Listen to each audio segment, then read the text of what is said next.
Hey, what's up, guys? It's Jay here. Today, I'm going to be doing a camera review specifically of the Note 20 Ultra. I'm going to use the iPhone 11 Pro Max as a standard benchmark comparison, whatever you want to call it. It's really the only phone I have currently. And yeah, let's get started. So, when I was trying to figure out how to do this review, I got the Note 20 pretty late and there's already a bunch of reviews out there, but I haven't actually seen reviews of the camera in depth and going over kind of the pros and cons of this camera system. As you guys know, this camera system is pretty much just like the S20 Ultra. Because the camera of the S20 Ultra had issues with the focusing, Samsung decided to update the system pretty much just with the laser autofocus module. So does this seem like a band-aid to the system as a fix, or is it actually good? Let me know down in the comments below what you guys think about that.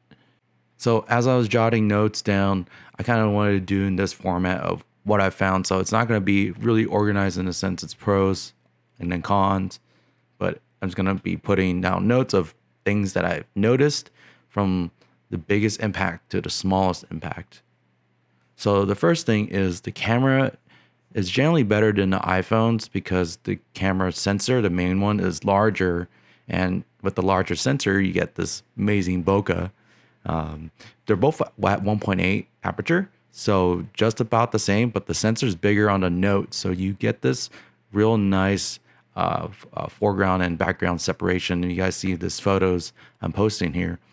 Of course, with the bigger sensor, you get this nice low light performance.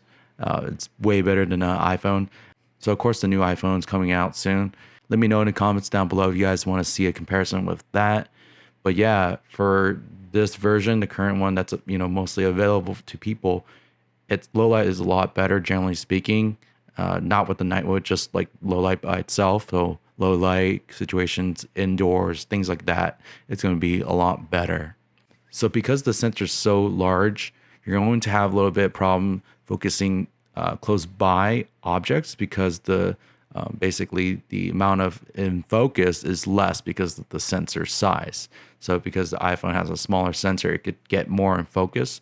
That's just the nature of cameras, and you just have to get adjusted because the older models of the Note or Samsung S series doesn't have that. This is the first one.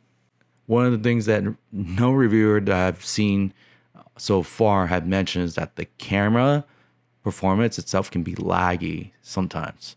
And this is kind of a big deal. I'm surprised nobody has noticed this after a couple months still. So for example, when you're recording in HDR10 mode, which, granted it says it's lab, it's like beta feature, but still, right? It's there and you can find it in the settings. Pretty much it's unusable. I'll show some clips right now. Basically, you guys can see it's laggy. It looks good. The colors look great and stuff like that, but it's laggy. There's no point of it being there if the performance can't keep up.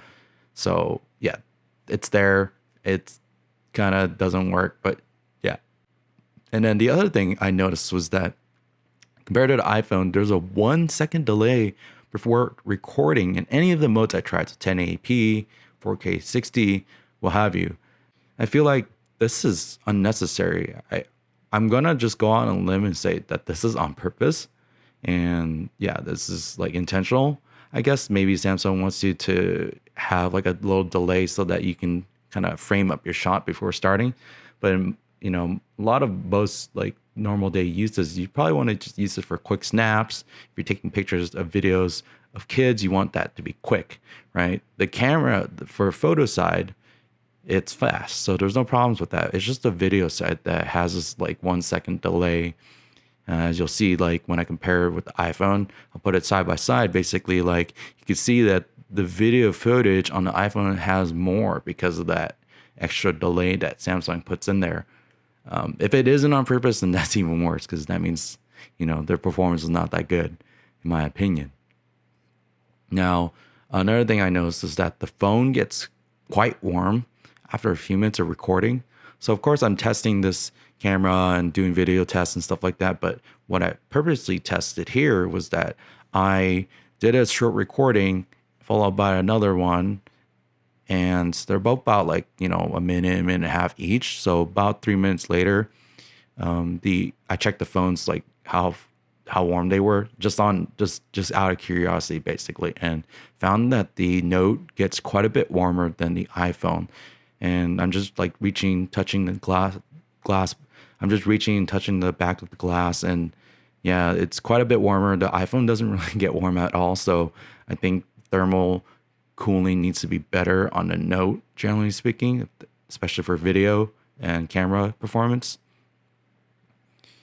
Another thing I noticed was that there are limitations on saving to the SD card.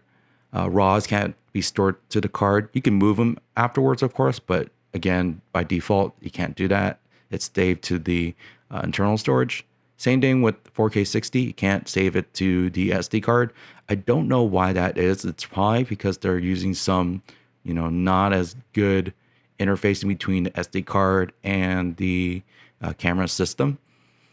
You see in like mirrorless cameras or DSLRs that I think one of the things is like if you use a slower SD card, that could be, but I think they should have the option to allow folks to buy like the properly fast throughput SD cards in order to support the speed versus, making it default that you can't do it. So another thing I noticed is that the Note 20 Ultra sensor can miss focus sometimes still, even though all the reviewers say it's been fixed. I mean, I think it's been relatively fixed compared to the S20 Ultra. But again, that doesn't mean that it's comparatively good to the standard, say the iPhone, right?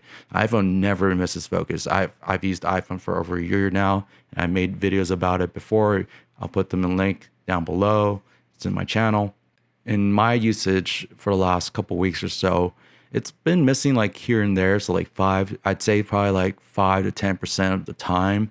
But then when I compare it to the iPhone and do the same photo, it works fine on an iPhone, but then on the Note, it doesn't really focus properly how I want it to.